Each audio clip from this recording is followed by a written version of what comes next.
আসসালামু আলাইকুম রহমতুল্লাহ। তো আমরা ইতিমধ্যেই আইসিটির একটা ক্লাস দেখেছিলাম প্রথম চ্যাপ্টারের, এবং এই চ্যাপ্টারটা কি, চ্যাপ্টার 1টা হচ্ছে পুরোপুরি ব্যাখ্যামূলক। তো এই চ্যাপ্টারটাতে সেভাবে বোঝার কিছু নেই, ব্যাখ্যামূলক সেভাবে বোঝার কিছু নেই। যতটুকু বোঝাতে হয় আমরা খুব দ্রুত এই চ্যাপ্টার শেষ করার চেষ্টা করবো, কেননা এই চ্যাপ্টারটা তোমরা এগুলা পড়লেও খুব ভালোভাবে বুঝতে পারবা, ঠিক আছে?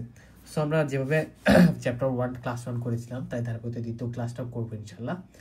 এবং যেহেতু এই ক্লাসটা ইউটিউবেও যেতে পারে, সো তোমরা যারা পেইড ক্লাসে ভর্তি হতে চাও 01767351308 নাম্বার হোয়াটসঅ্যাপে নক দিয়ে তোমরা ভর্তি হতে পারবা। তো আমাদের চ্যাপ্টার 1 এর নামটা কি ছিল? চ্যাপ্টার 1 এর নামটা ছিল তথ্য ও যোগাযোগ প্রযুক্তি বা কম্পিউটার সিস্টেমের ভূমিকা। তারা বুঝতে পারতেছো যে এখানে আইসিটি এবং কম্পিউটার সিস্টেমটা নিয়ে আমাদের আলোচনা করা হবে। তো আজকের এই পার্টে আমরা গত পার্টে আলোচনা করেছিলাম বাংলাদেশে কম্পিউটারের বিকাশ সহ তথ্য ও যোগাযোগ প্রযুক্তির সংজ্ঞা, এবং আজকে আমরা আলোচনা করব যে আইসিটির মৌলিক ধারণা এবং পরিভাষা। যেহেতু আমি আবারও বলছি, যেহেতু এই অংশটাতে আমাদের খুব বেশি তেমন বিশ্লেষণমূলক বা আমাদের যে ম্যাথ যেরকম করি ওইরকম ম্যাথমেটিক্যাল কোনো টার্ম নেই, সো আমরা এখান থেকে বোঝার চেষ্টা করব। তো এখান থেকে প্রশ্ন কিভাবে হতে পারে, আজকের যে পার্টটুকু আলোচনা করব, প্রশ্ন হতে পারে যে আইসিটির মৌলিক ধারণা ও পরিভাষা সম্পর্কে বিস্তারিত আলোচনা করো, বা যে সংজ্ঞাগুলো দেওয়া থাকবে সেগুলোর ব্যাখ্যা চাইতে পারে, যে ইলেকট্রনিক মেইলটা কি বা কমিউনিকেশনের ব্যাপারটা কি ব্যাখ্যা করো। আমাদের প্রশ্ন যদি আমরা একটু দেখার চেষ্টা করি কীভাবে প্রশ্ন হতে পারে, তো এখানে বলা আছে দেখো যে কম্পিউটার সংখ্যা লেখা উচিত। আজকে এখান থেকে প্রশ্ন হতে পারে আইসিটির মৌলিক ধারণা ও পরিভাষা বর্ণনা করুন, ঠিক আছে? তো প্রশ্নভিত্তিক পড়া আমি আবারও পরবর্তীতে দিব সুন্দরভাবে। এখন আমরা আমাদের বেসিকটা খুব সুন্দরভাবে শেষ করার চেষ্টা করবো আলোচনা করে। তো আইসিটির মৌলিক ধারণা ও পরিভাষা দেখো, বেসিক কনসেপ্টটাকে দেখার চেষ্টা করো। তথ্য প্রযুক্তি আইসিটি হল ডিজিটাল প্রযুক্তি, যোগাযোগ সরঞ্জাম এবং নেটওয়ার্ক ব্যবহার করে তথ্য সংগ্রহ, প্রক্রিয়াকরণ, সঞ্চয় এবং বিতরণের একটি বিস্তৃত ক্ষেত্র। আইসিটির মৌলিক ধারণাগুলোর মধ্যে রয়েছে কম্পিউটার সফটওয়্যার, নেটওয়ার্কিং, ডাটাবেস এবং বিভিন্ন যোগাযোগ মাধ্যম। প্রযুক্তিগুলো শিক্ষা, ব্যবসা, স্বাস্থ্য ও দৈনন্দিন জীবনে বিভিন্ন কাজে ব্যবহৃত হয়। এতটুকুর মধ্যে আশা করি কারো সমস্যা নেই। যে কম্পিউটার সফটওয়্যার, নেটওয়ার্কিং, ডাটাবেস রয়েছে, এগুলো নিয়ে পরবর্তী পেজে খুব সুন্দরভাবে আলোচনা করা হয়েছে।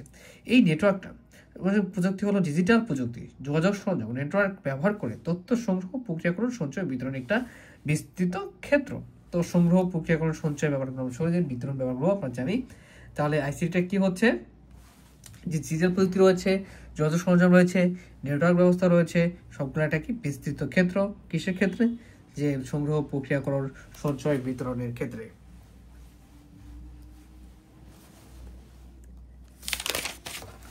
এখন আমরা দেখার চেষ্টা করি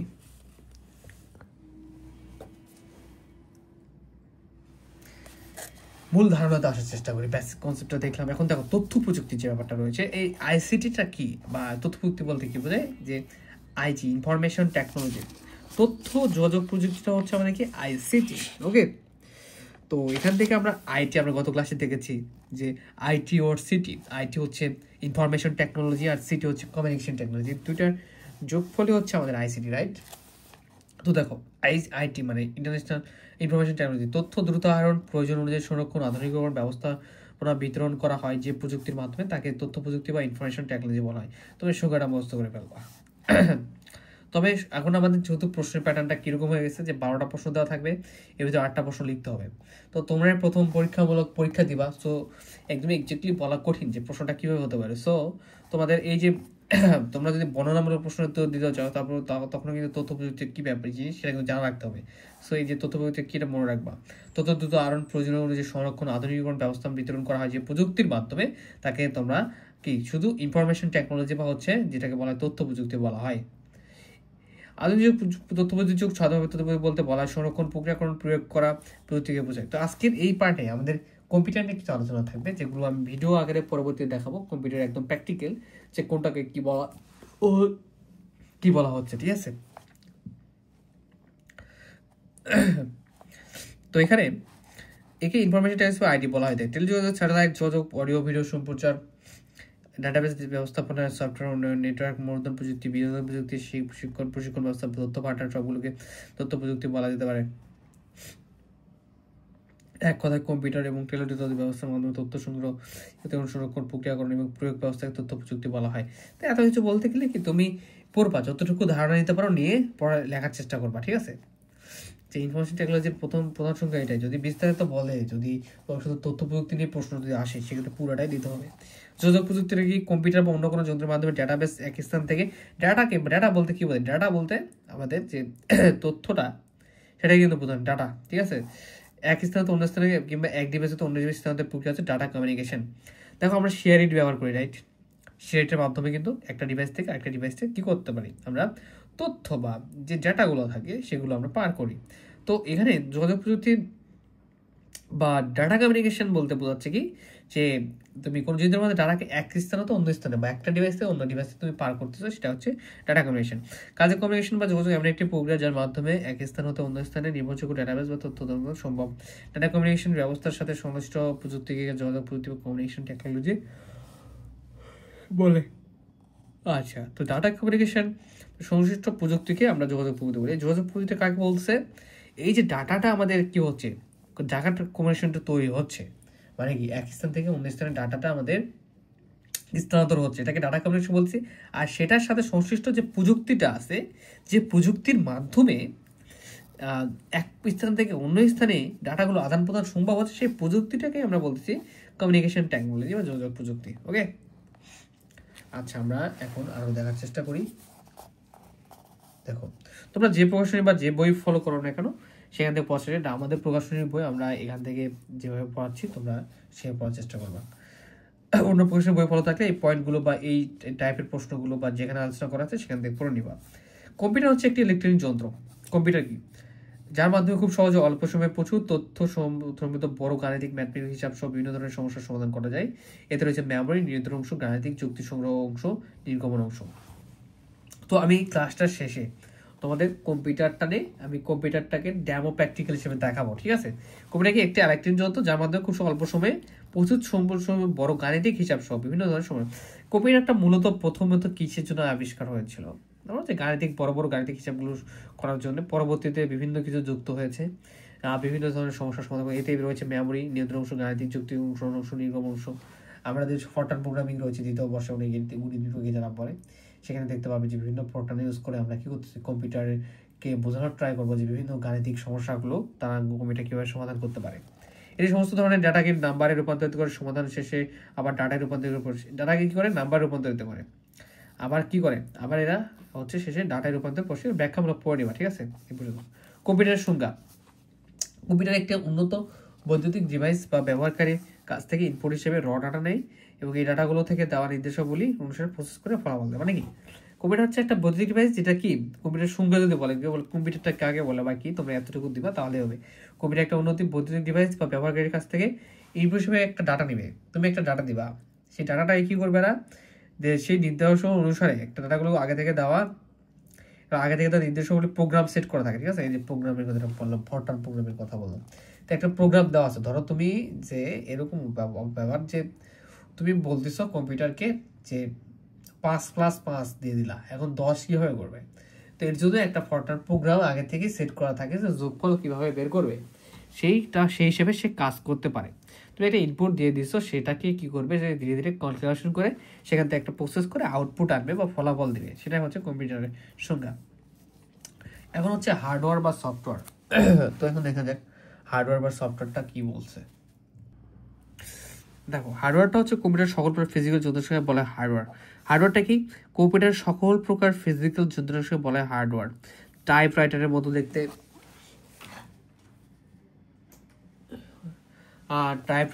দেখতে, যন্ত্রকে বলে কিবোর্ড। আচ্ছা, বক্সের মতো করা হলে সিস্টেম ইউনিট, প্রিন্ট করে যে যন্ত্রটি তাহলে প্রিন্টার। লেজার এদের মতো দেখতে ছোট একটি মাউস। সুতরাং কম্পিউটার সহজ যা শক্ত হার্ডওয়্যার দৃশ্যমান মিশাল তাই হার্ডওয়্যার। তাহলে হার্ডওয়্যারটা কি বলতো? আমি এখন তোমাদেরকে হার্ডওয়্যারগুলো দেখাবো যতটুকু পারি সম্ভব তোমাদের, ঠিক আছে? তাহলে হার্ডওয়্যারটা কি? হার্ডওয়্যারগুলো হচ্ছে কম্পিউটার যে ফিজিক্যাল, মানে বাইরে থেকে আমরা যেগুলো দেখতে পারি, যেমন বলা হচ্ছে কিবোর্ডের কথা, বক্সে সিস্টেম ইউনিটের কথা বলছে, প্রিন্ট করে যেটা প্রিন্টার, মাউস। তো আমি এগুলো তোমাদেরকে এখন প্র্যাকটিক্যালি দেখাবো, ঠিক আছে? একটু দেখার চেষ্টা করো। তাহলে এখানে আমাদের এই যে দেখো, এটাকে বলা হচ্ছে এখানে যে এগুলো আমাদের বাইরে যে দেখতে পাচ্ছি, যেমন বক্স থেকে শুরু করে এগুলো হচ্ছে আমাদের হার্ডওয়্যার বলতেছে। আমার এখানে একটু ধুলাবালি, ডোন্ট মাইন্ড। তো দেখো, এটাকে বলতেছে কি আমাদের বইয়ে যে টাইপরাইটারের মতো। এই যে আমাদের এটা হচ্ছে কি কিবোর্ড, ঠিক আছে। এটা হচ্ছে আমরা টাইপ করতে পারি কম্পিউটারে। ওকে, দেখে রাখো, পরে আমরা ডিটেলস আলোচনা করবো। এটাকে বলা হচ্ছে ইঁদুরের মতো যেটা, সেটা হচ্ছে আমাদের কি মাউস। ওকে, এরপর বলা হচ্ছে বক্সের মতো কন্ট্রোল সিস্টেম ইউনিট। আমরা যদি একটু চিন্তা করি, এই যে দেখাচ্ছে অনেক ধুলাবালি পড়ে আছে, ডোন্ট মাইন্ড, এটাকে বলা হচ্ছে সিস্টেম ইউনিট, ঠিক আছে, সিস্টেম ইউনিট। তো আমরা একদম প্র্যাকটিক্যালি দেখার চেষ্টা করবো।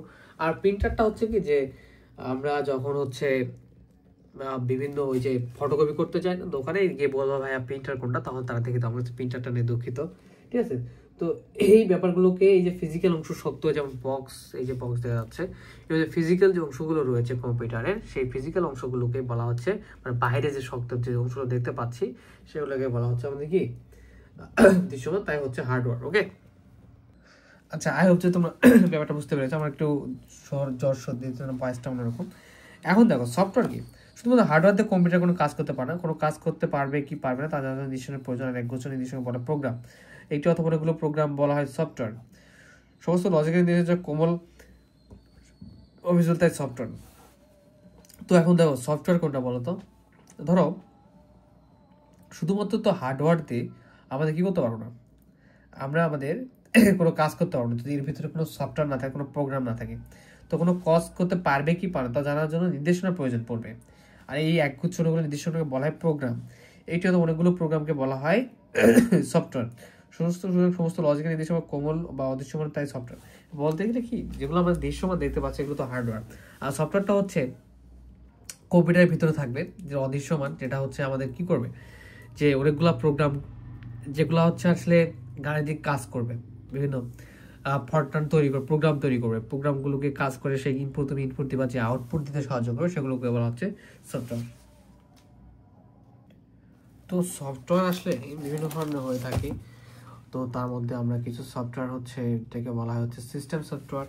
তো সিস্টেম সফটওয়্যারগুলো কোনগুলো আসলে, সিস্টেম সফটওয়্যারগুলো হচ্ছে যেমন উইন্ডোজ, যে সফটওয়্যার হচ্ছে কম্পিউটার চালাতে সাহায্য করে, যেমন হচ্ছে উইন্ডোজ, যেমন হচ্ছে উইন্ডোজ 10, উইন্ডোজ 11 রয়েছে, উইন্ডোজ এক্সপ্লেন, ঠিক আছে কিনা, উইন্ডোজ, ঠিক আছে। এরপরে আছে হচ্ছে লিনাক্স।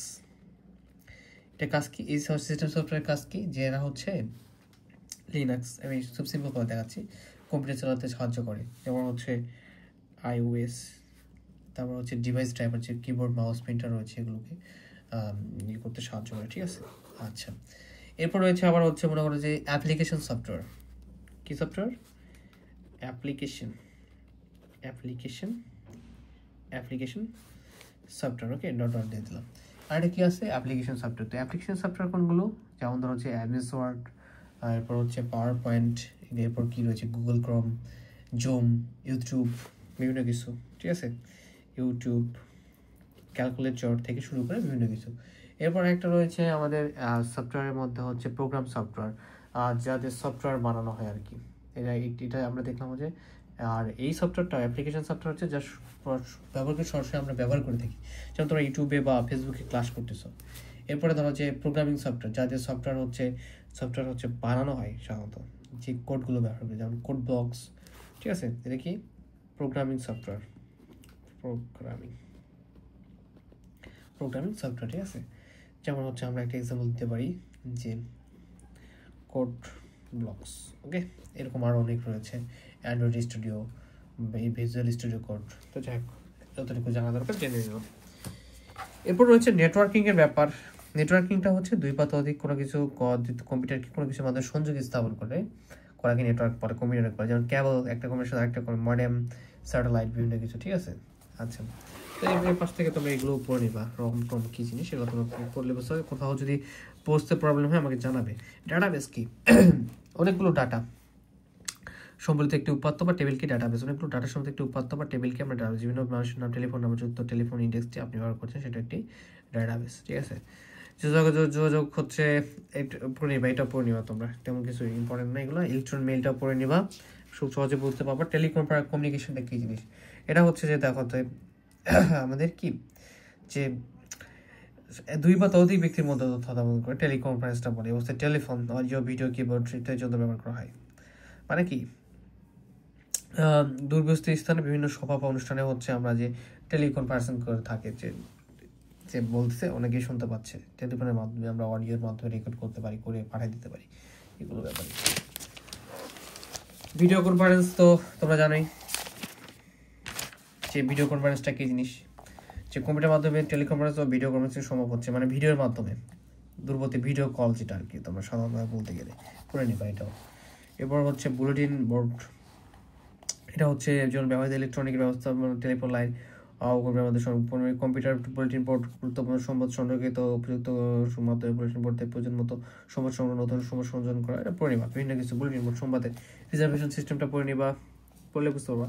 এবার আস্তে সবচেয়ে মজার ব্যাপার হচ্ছে মোবাইল ফোন। তোমরা যেটার মাধ্যমে ক্লাস করতে চাও সেটাই আমাদের কি মোবাইল ফোন ব্যবস্থায় বর্তমানে সবচেয়ে জনপ্রিয় যোগাযোগ হচ্ছে মোবাইল ফোন। ঠিক আছে, এটা পড়ে নিবা। যাতায়াত ব্যবস্থাটা পড়ে নিবা, তোমাদের পড়ে নিতে হবে। কোনো কিছু বুঝতে প্রবলেম হলে অবশ্যই নক করবে, কারণ এগুলো বোঝার তেমন কিছু নেই এখানে। ওয়েব পেজটাগুলোর মাধ্যমে ইন্টারনেটের সাথে তথ্য অ্যাক্সেস করে একটি সিস্টেম www. আমরা সব কিছু কি তথ্য দিই যখন ইন্টারনেটে কিছু সার্চ দিই www. তারপর কি আমরা সেটা নিয়ে সার্চ দিতে হয়, তাই না? বা সার্চ যে কোনো কিছু সার্চ দিতেও দেখবে সেটা হচ্ছে, সেটা সার্চ বারে www. রয়েছে। Clouding system, computing.